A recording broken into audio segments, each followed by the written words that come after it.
Your girl Stacey Celeste, and I am back with you guys with a diary entry, another diary entry for, you guys already know if you saw the thumbnail, but for The Bluest Eye by Toni Morrison. I am very, very excited about this book because I'm going to be reading it in a special way, because I am going to be participating in, I think it's called the literary, I will look it up, but my phone is in my hand because I'm filming this on my phone, but I'm going to pop right here the website, and if I can get my editing skills together, I will show you guys what the website looks like. It's like the literary, Black literary, something like that, but you guys will see right now.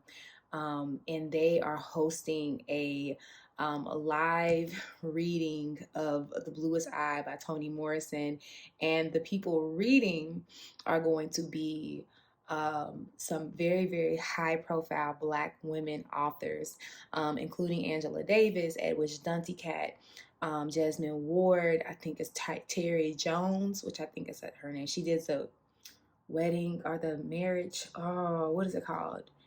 I'll put that book up there. But yeah, Terry Jones, Jasmine Ward, Edwidge Dunticat, which we just, if you guys saw my last or my first diary entry was the Dew Breaker. So Edwidge and the Angela Davis, like super excited. So I do plan to really sink into this and listen to them read it and do some annotation along the way.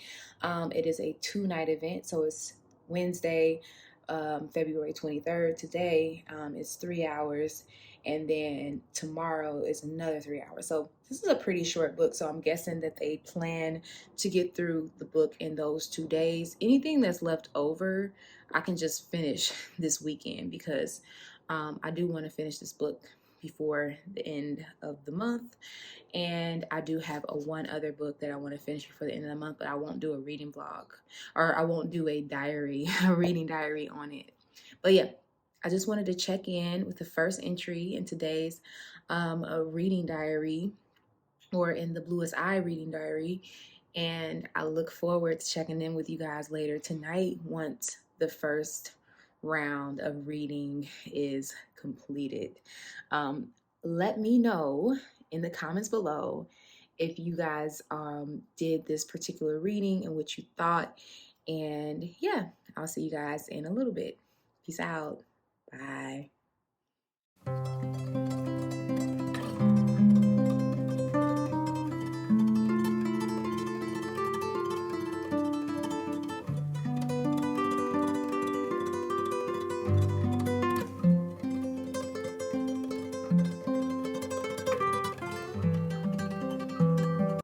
So there is a intermission on here, and I got 1 minute before the intermission is up, so we are now on page 58. Finished the first section of the book, going into winter, and I would say, hold on, let me turn this down a little bit. So I would say that right now for me, they're reading very, very slow. And so I read faster, but it's making me realize that, you know, especially with books like with Toni Morrison, like with these like literary books, how important it is to read the book slower, because I feel like I'm getting the nuances a lot better. As you can see, I do have quite a bit of annotation, and I'm probably going to go back into it and do some more writing. But so far, I'm absolutely loving the book, and intermission is going to be up very soon, and I will see you guys in a little bit. All right, y'all, so I finished the first day, day 1 of the Literacy Partners reading of The Bluest Eye. We got over, it looks like over halfway through the book. So we got to page, let's see, 98, 97, 96. 93. We got to page 93. So we read 93 pages today in less than 3 hours, actually. So I am in absolute love with this book, y'all. I feel like the first time I read it, I was not able to take in how brilliant Toni Morrison's writing is. Like, I mean, it is absolutely beautiful. Clearly have been here, but her ability to write these characters and the power of the character, it's epic. It's so good. Like, I'm just in here listening to the storytellers read, and like, honestly, what I'm learning now is that I need, hold up, I'm gonna write a comment on here. All right, so I'm like as they're reading, I'm just kind of like, I'm moving. I'm just like, I wish I had a camera on while I was reading. I really do.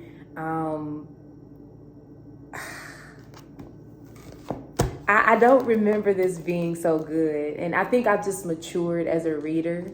So I think that that's probably the biggest reason. But yeah, so far, who do I like? Well, obviously, Frida and Claudia are dope as hell.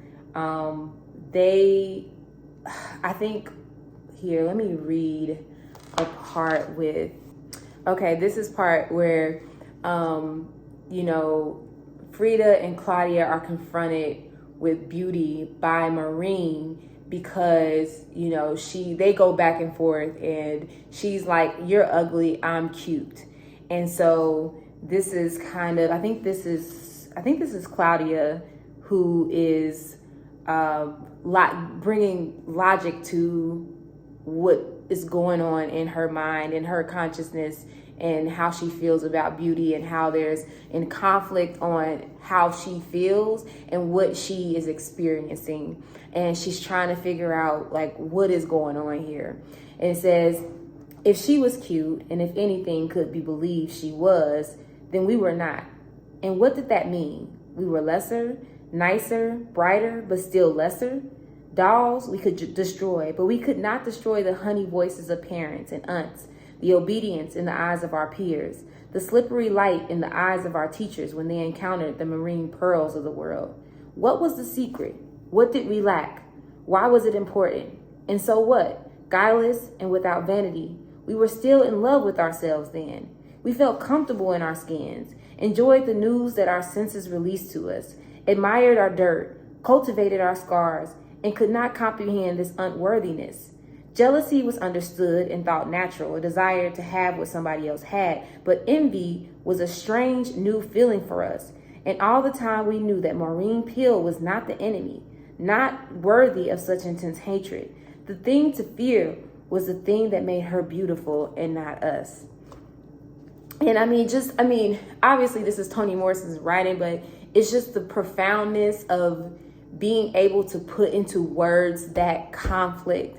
That is what makes Toni Morrison so freaking brilliant, because she can put words to this conflict that is so prevalent as a person of color, and not being a stereotypical beautiful person or the stereotype of being beautiful, but being confronted with that, not necessarily knowing it, but being confronted with that and not really understanding how to do with it, what to do with it, and not understanding where that puts them, and just her ability to bring those feelings and those inner conflicts into reality is just absolutely amazing. And then Geraldine is the mother of the brat.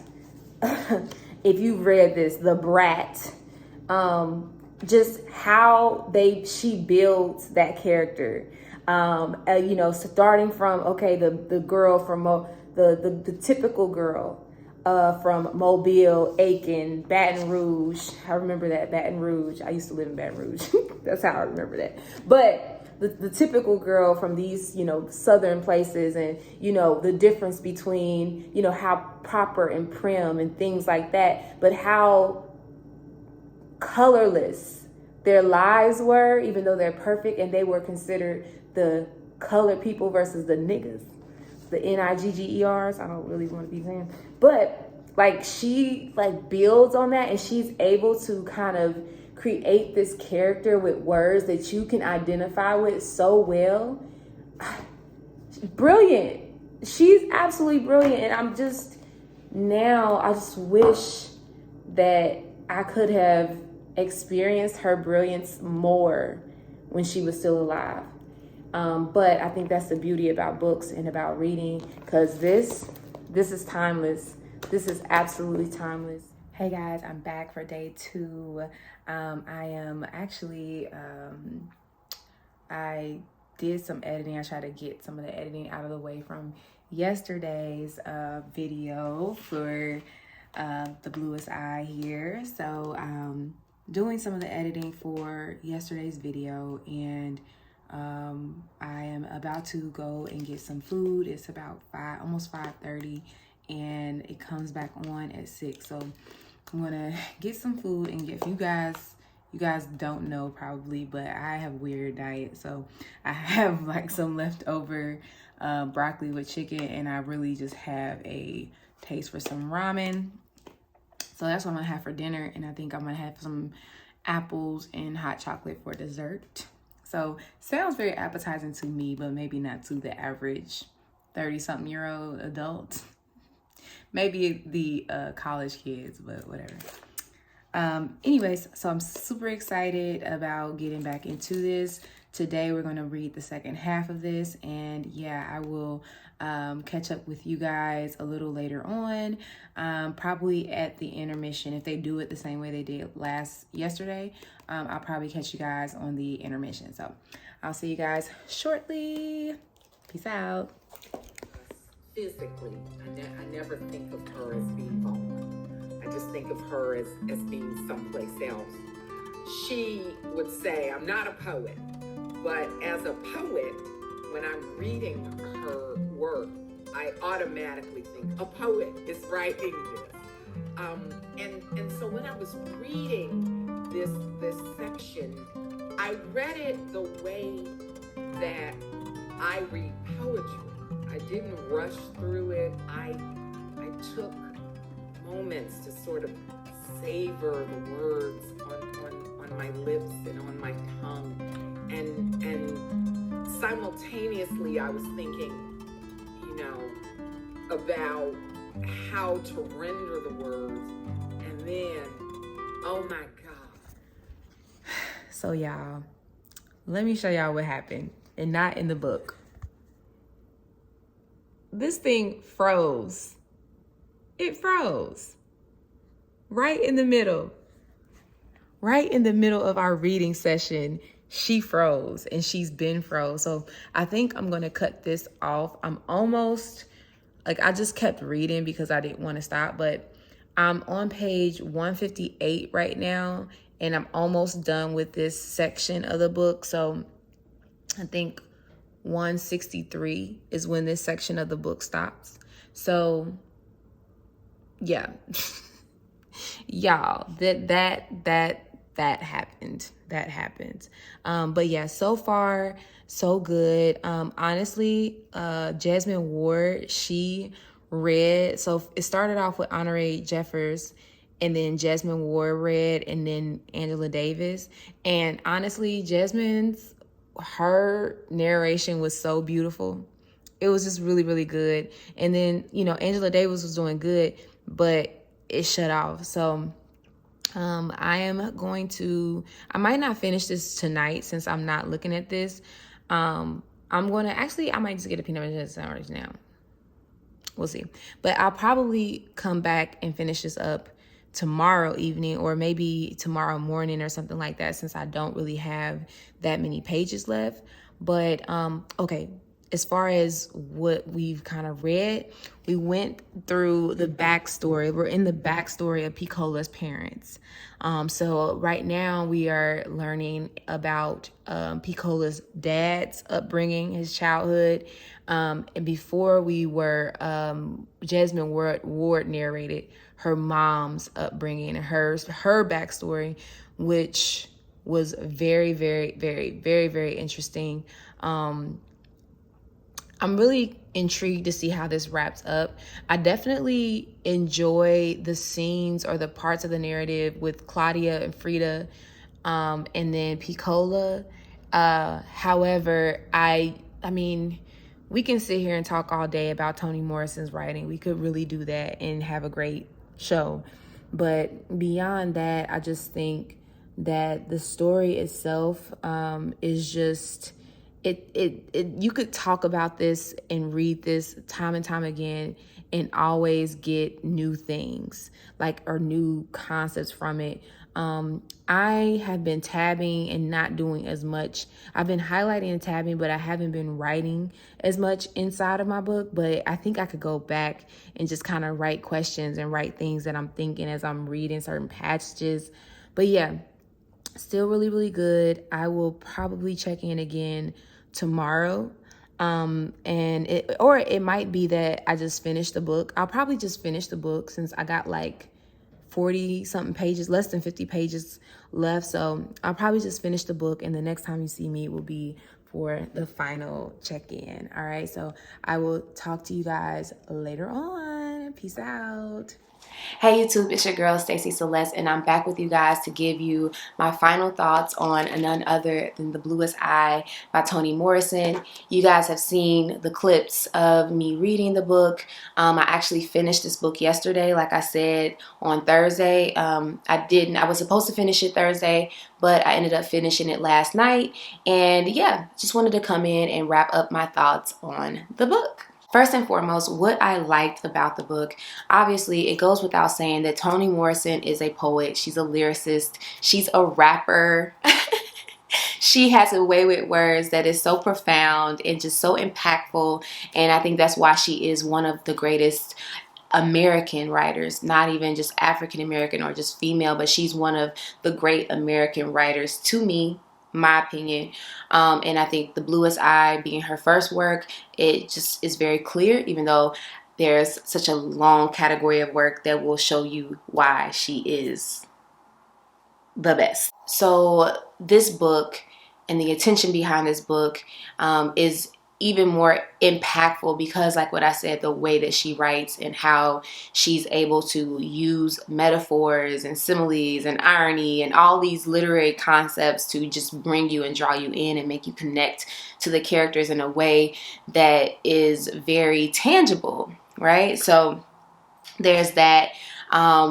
I believe that sometimes when I read books, the foreword, I skip the foreword and I don't read it until the end. But because, I read this with the literary partners, they read the foreword first, and it kind of gave you the intention behind the book. And I think what was very, very interesting is that even though we knew the intention, we understood the intention of the book before the book is so well executed that we are able to go deeper and deeper and deeper through the writing. And so I really, really love that. This book is extremely layered. It's extremely nuanced. It's you could talk about it. I think there's a reason why it's so popular. You can talk about it forever. You could have a whole class or a whole college semester on this one book. What I took from the book in terms of the story was really just how, and it kind of tells you in the foreword, the effects of racism, but not just effects of racism from a black and white standpoint, but how the institution of racism and the structure of white supremacy, how it also is reflected within our own communities. So not just with colorism, but with also the idea that the oppressor needs the oppressed more than the oppressed needs the oppressor. This idea that you need someone to have power over, and you need to have your foot on somebody's neck in order to feel like you have certain power, or you have an identity. Your identity is predicated on their identity. Them feeling like they need blue eyes, like Picola, or feeling less than, it gives you the identity of feeling better than. And I think that it speaks, I think one of the passages toward the end of the book, and I will pull it out and read it here, really gives you an understanding of this. She writes it beautifully, more beautifully than I can actually say it, so I'm just going to go ahead and read it. All of our waste, which we dumped on her, and which she absorbed, and all of our beauty, which was hers first, and which she gave us. All of us, all who knew her, felt so wholesome after we cleaned ourselves on her. We were so beautiful when we stood astride her ugliness. Her simplicity decorated us. Her guilt sanctified us. Her pain made us glow with health. Her awkwardness made us think we had a sense of humor. Her inarticulateness made us believe we were eloquent. Her poverty kept us generous. Even her waking dreams we used to silence our own nightmares. And she led us, and thereby deserved our content. We honed our egos on her, padded our characters with her frailty, and yawned in the fantasy of our strength. So to me, that is, in her, in this instance, is Piccola. And to me, that is the essence of not only white supremacy, but also the issues within the book, which to me mimic a lot of the things that go on within the Black community, whether it be, like we said, colorism, or, you know, people with a proximity to white from a physical standpoint, or even from a characteristic standpoint. They get, you know, some more coddling, or more they're treated more gentler, or treated more human, because Piccola was not treated as such. So what I loved about this book was just the creativeness that Toni Morrison had in driving home this idea. And I think what I also loved about it is that it's hard to see the characters as good or bad. Now, obviously, the trauma and the pain that Piccola had to take, you know, it was not her fault. And there's actually another passage that I want to read that kind of, I think, illustrates that. But there's a humanness and there's a why that Toni Morrison is able to develop by going deeper into the characters' lives, into Piccola's parents' lives, into even that's the passage on Geraldine, who was the mother of one of the boys that was treacherous. I mentioned him. I forget his name. But you go back into those lives and you kind of see how generational trauma rears its head, and how it can kind of impact the most vulnerable people in society. And honestly, as a young lady, as a young child, as a girl, Piccola is one of the more vulnerable people in society, and you see how racism has an effect on her. So I think that this is an awesome book for people who study psychology, people who study like generational trauma, and then even someone like myself who's really just kind of pondering, like, you know, there's points in this book where I'm like, why did he feel like that? Like, why did she do that? And like, it kind of really just, it's an ode to humanity in a sense. And I really, really love that about the book. The other passage I want to read really, really quick, kind of mentioned it, is at the very end. And it's talking about, it's kind of metaphorical, and I believe that it's talking about Piccola and just the environment, and how she just kind of got the short end of the stick. This soil is bad for certain kind of flowers. Certain seeds it will not nurture, certain fruit it will not bear. And when the land kills of its own volition, we acquiesce and say the victim had no right to live. We were wrong, of course, but it doesn't matter. It's too late, at least on the edge of my town, among the garbage and sunflowers of my town. It's much, much, much too late.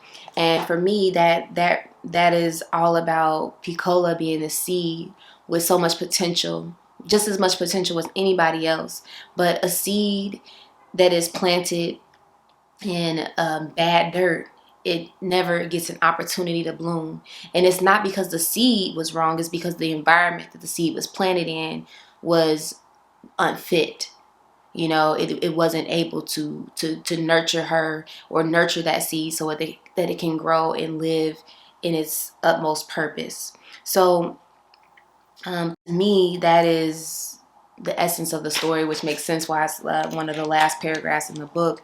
Yeah, so ultimately, I think it was a great read.